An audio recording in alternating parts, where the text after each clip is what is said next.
Hey all, got a good one for you today. It's probably going to be a series because there's a lot to it. It's something we haven't covered yet. It is about shocks. Just a little story. Was out at the Springs and we were tuning my last customer to go to San Felipe. They were leaving from that test to go to San Felipe and start pre-running. And I got a call from my good friend Rick Geyser, and he said, hey, I hear you can make shocks. And I said, well, I can make shocks if I need to. When do you need them? He said, they want to race San Felipe. And I said, that's like in 6 days, Rick. And he said, I know, can you do it? I said, who's it for? He told me it was for the Josh Daniel truck that crashed up in Prim not too long ago. And he said that he tried to get the manufacturer to make them, and Fox told him there just wasn't enough time. So I said, well, send them to me and I'll do what I can. So he sent them and we got them torn apart, and I got a list of stuff that we needed, and we called Fox and ordered it, and they didn't have any of it. Some of it was back ordered a long time, and so we had to shift gears and go into the Wayne's Way. So I looked through my hoard of stashed parts. There's a lot of it. And I found a couple of new pieces that we could use, and I found some shocks that I could cut apart and use the pieces off of.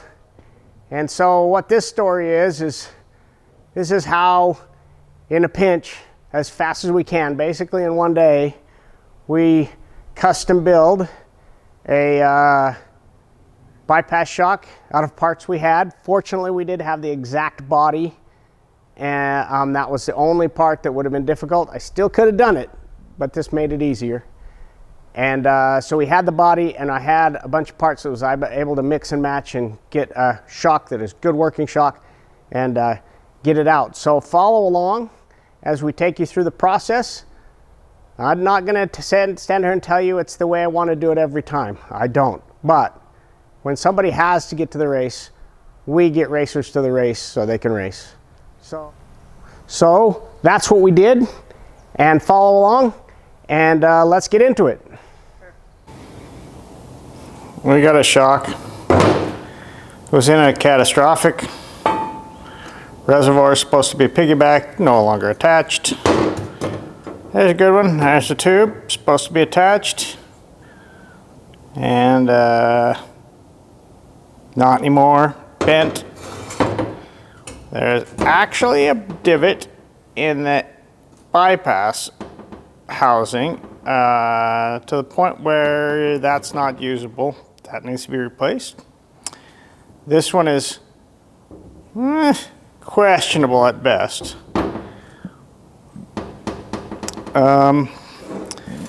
These two tubes are good.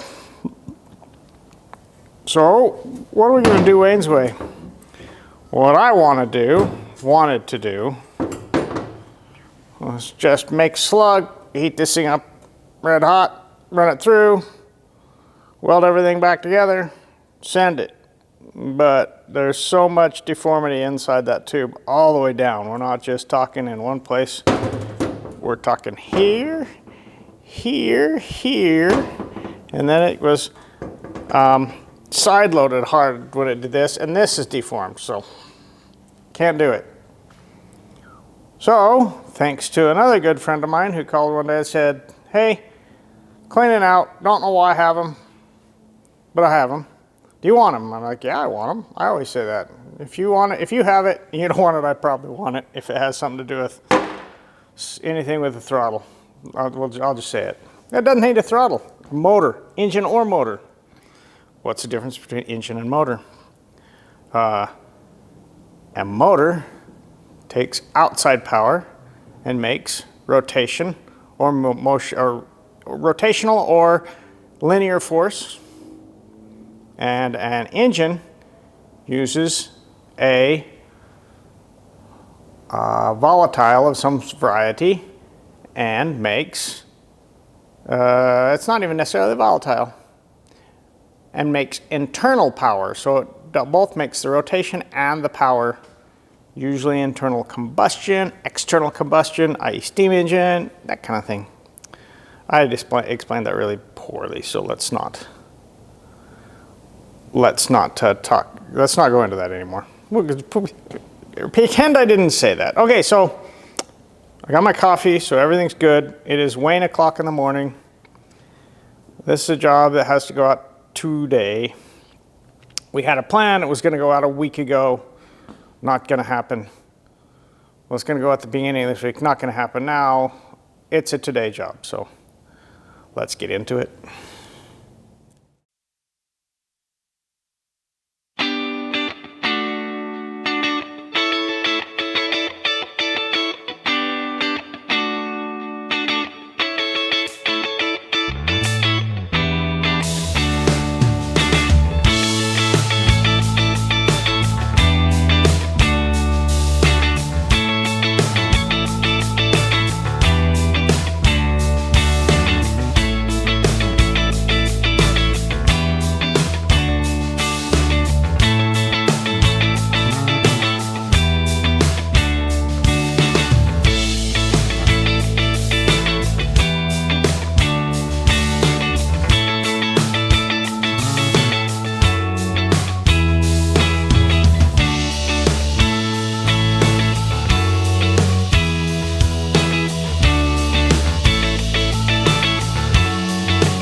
Not good. Let me get better. Anyway, Wade Wyman at a short course race in Chandler, Arizona, broke a shock.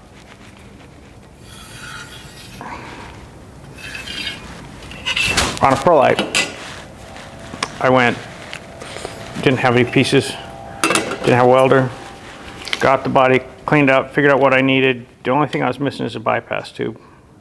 3/4 inch bypass tube. Found on a light standard out in the scrapyard at Chandler race. Light standard that they pulled out, and it was laying there, had a piece of conduit that had a bend in it, 1/2 inch conduit. Resembled that kind of with a 1/2 inch bend. I cut it off, I cleaned it up, I cleaned up the housing, welded all that stuff together. I used Menzies welder to do most of the welding. I think I hold it. I think I had to have Warren Mitchell of Rob's team help me weld the rest of it, or weld it, finish welding, I guess.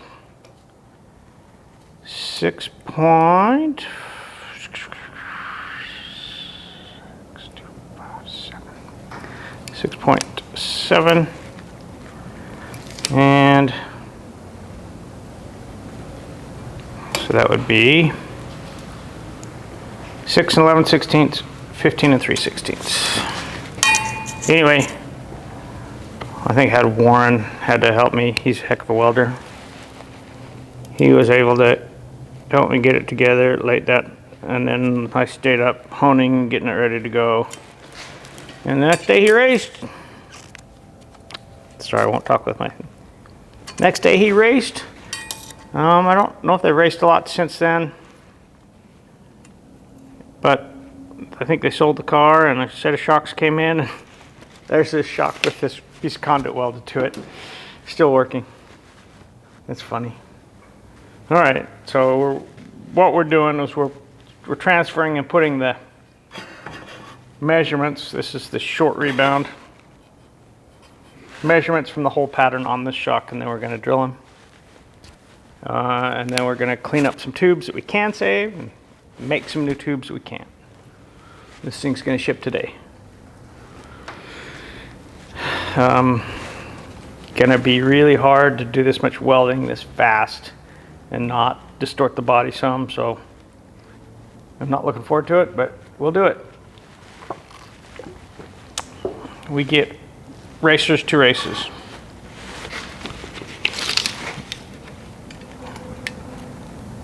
14 and 7. There's a formula for where the tube should be placed.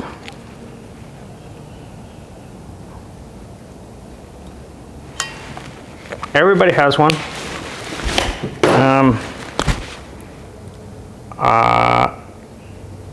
They're all different. My training comes from John and Bob Fox, John Marking, Bob Fox. I kind of subscribe to their formula, and I just do because I think it works best. I don't have any real brand preference, you know.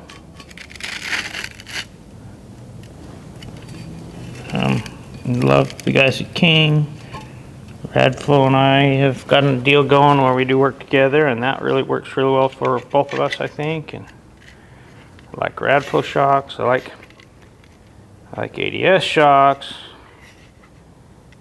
I knew Brian when they were in Ultra 440 heavy.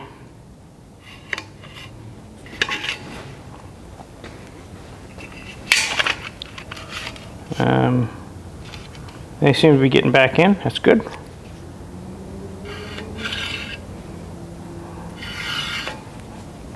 I don't agree with everybody's theories. Crap, I don't need to. That's a good thing. You can have a theory that not everybody agrees with mine. There's, you know, Wayne's way. Well, when they're building the shock, it's ADS's way, or Fox's way, or King's way. You can't blame anybody for doing what they do. You just, if it doesn't work for you, you do something different, and that's shit. That's America.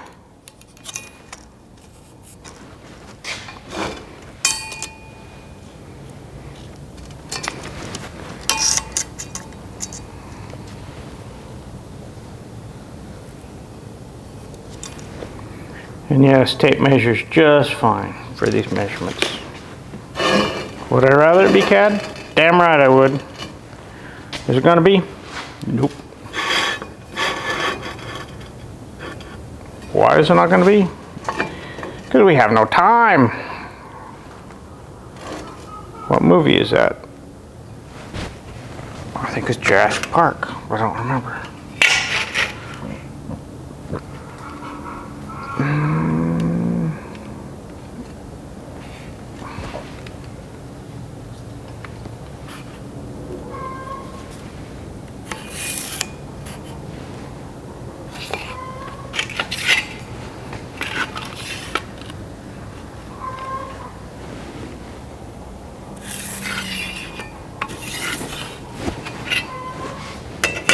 So when you're setting these up, it's important to have the hole placement as accurate as you can with your method. Honestly, the tube can be welded on crooked and all sorts of stuff. It doesn't affect how the shock works. 3 and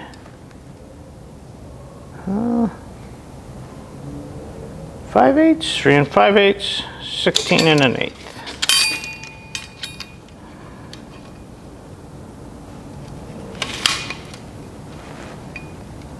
Because the oil, it wants smooth radiuses and all that stuff, but it doesn't know where it's going. It doesn't know when the tube's a little bit crooked.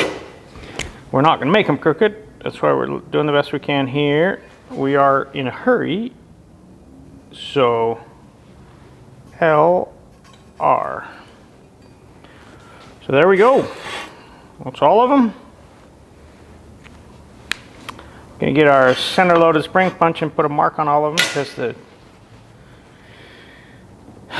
because Sharpie's gonna get rubbed off, but let's do that now.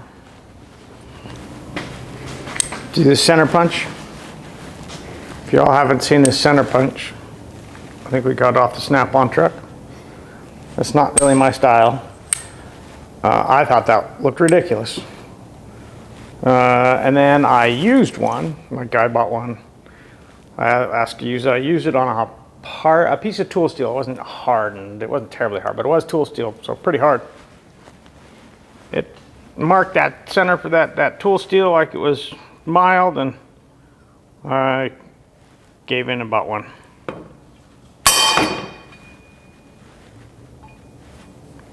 If you get just slightly off on your center punch, you can angle it that way and move it back to center.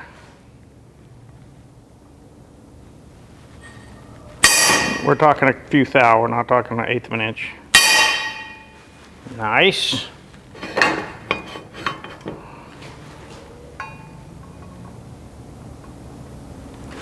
Okay, we're done with this one. We'll put this one to the side. We need to cut a chunk out of that. We're going to use that as one of our jigs, because I think mine is at the service shop, and I'm not at the service shop yet. I do need to get going soon. So this will probably be the last.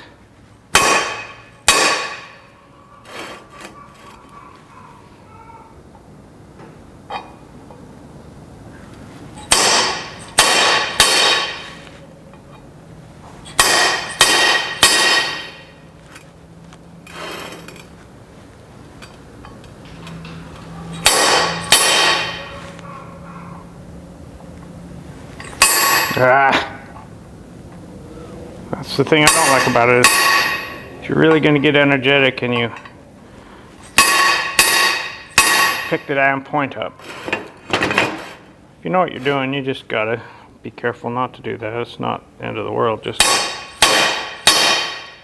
gotta know it's possible. Discipline that left hand.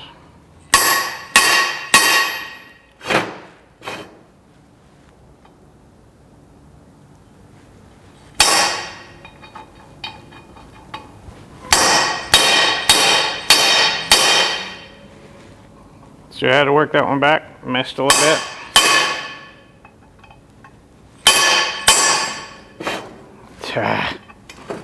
Did it again. Okay, all of them centered. Let's look through what we have. This one got a dent, can't be used. So that, basura. This one, cut off poorly. It can't be. I could use the housing on it if I need it. This tube, I think, will weld. A little cleanup. A little coping, that one will weld. So that is actually long rebound.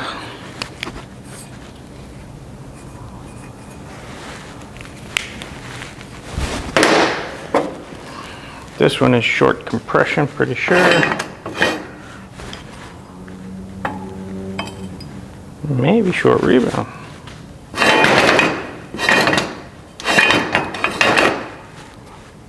No, that's short compression.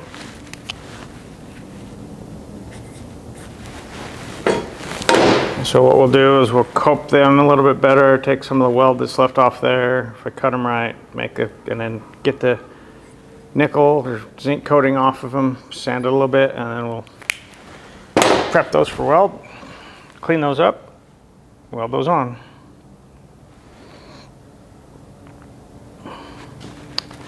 So short rebound.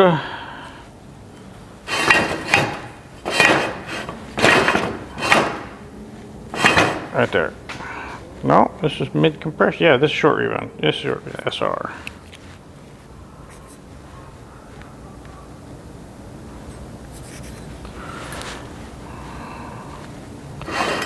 Well, now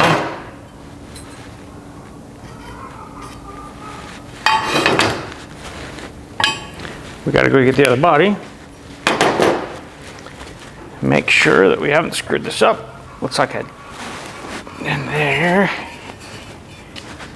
and there, and that short compression. Yeah, this is, don't do that.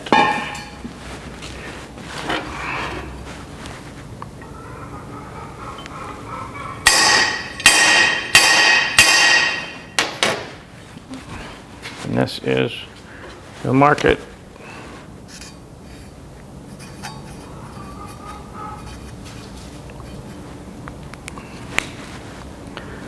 All right, so what do we need to do now? So the next thing we need to do, this is the one that concerns me. I don't have this. I need this.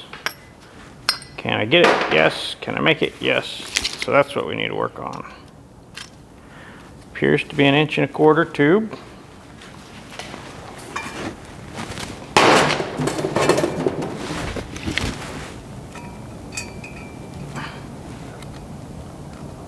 One inch hole, that's good. Okay. Well, let's see what we can do. So that right there, I need a jig, I need a pen.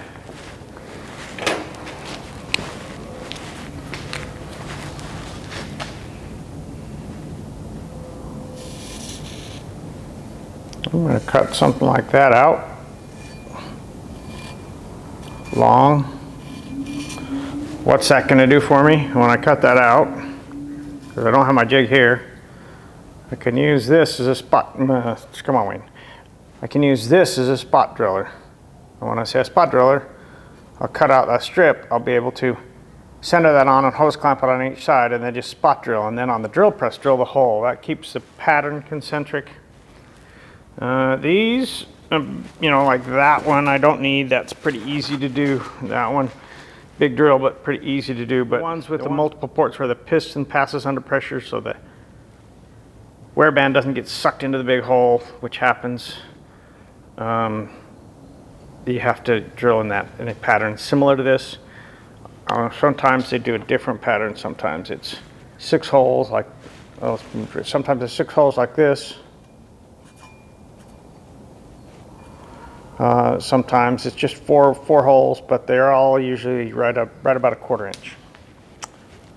All right, I'll get to it. So here we'll just drill in pilot holes.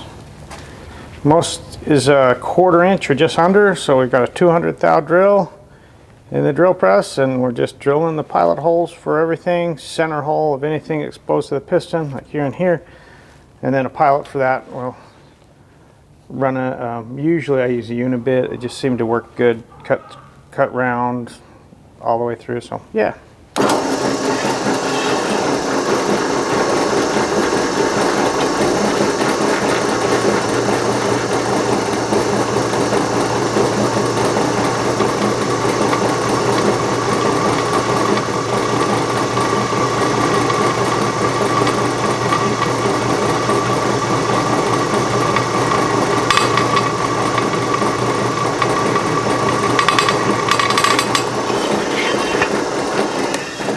What we're going to do with this one.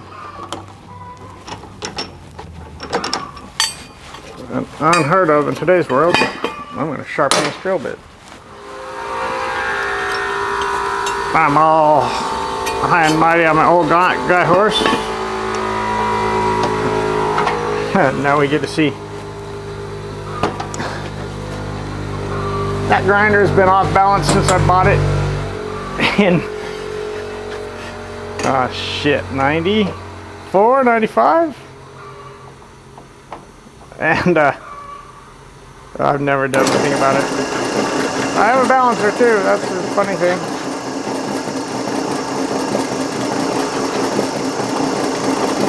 Okay, there, my old man horse. See, it actually cuts now.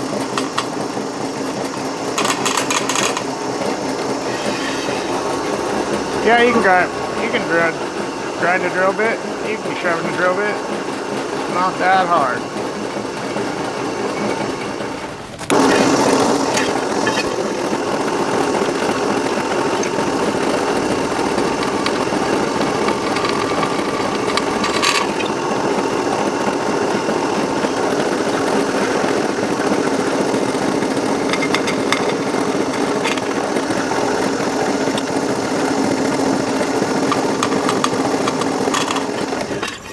Yes, the Cayenne is still here.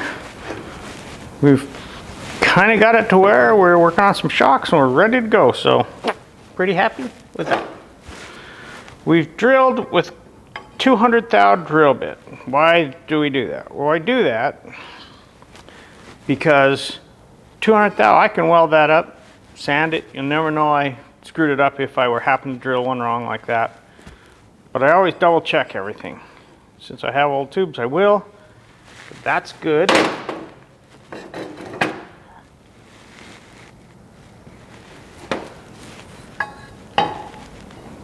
That's good.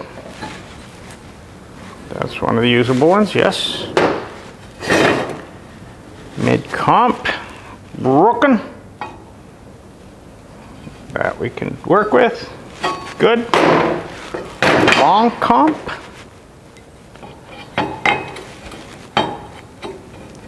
Yep. Didn't save that one. Good. Res, naturally. Long rebound. All right. I'll leave you on the tripod. I'll just point you over at the messy workbench and I will cut out my jig, and then we've got to go to the race shop to do some stuff there. And we'll come back at the service shop to do some stuff there, and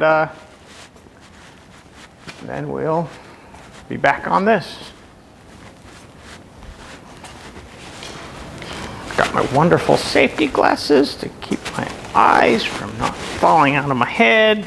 Great.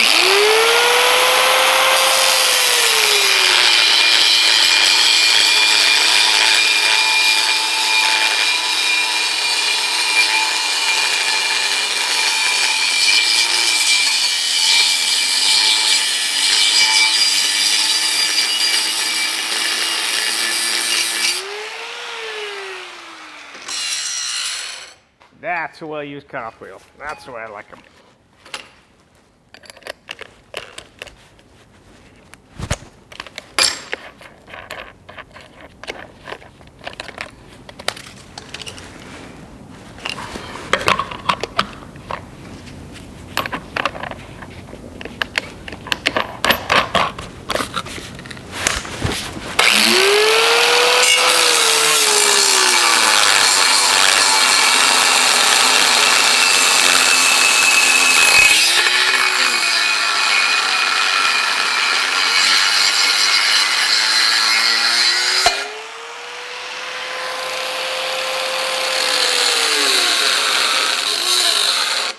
You never know when you get past the top of the tube whether it's going to pinch or split. This one split, separated, which is good for me because it didn't take the thing off.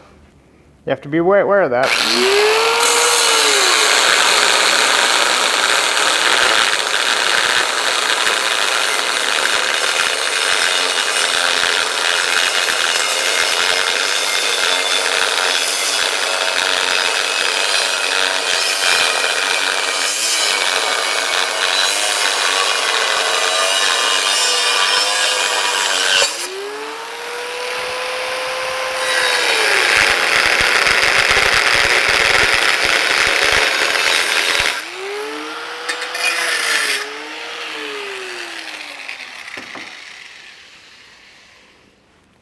So there it is. We'll take this and we'll clean it up, and then we'll lay it like this, and we'll hose clamp it on each side, and we'll spot drill, and then we'll go to the drill press and drill, and we will be happy. So this is where I'm going to leave it. I'm going to jump in the truck and head for the service shop, do a little work there, and we'll see you in a little while. So part one, we got the shock apart, we diagnosed what we needed, we established what we needed, found out we couldn't buy it from the manufacturer, so we had to figure out what we had. And we walked you through cutting the tubes and laying out the layout, and then starting to spot drill. And so I hope you enjoyed that. If you did, tune in for part two, where we'll just continue on that. We'll drill the holes, we'll weld the tubes, we'll show you the complete bypass body and what it takes to put one together in an emergency when you got to get somebody to the race. If you're liking what you're seeing, tune in for part 2.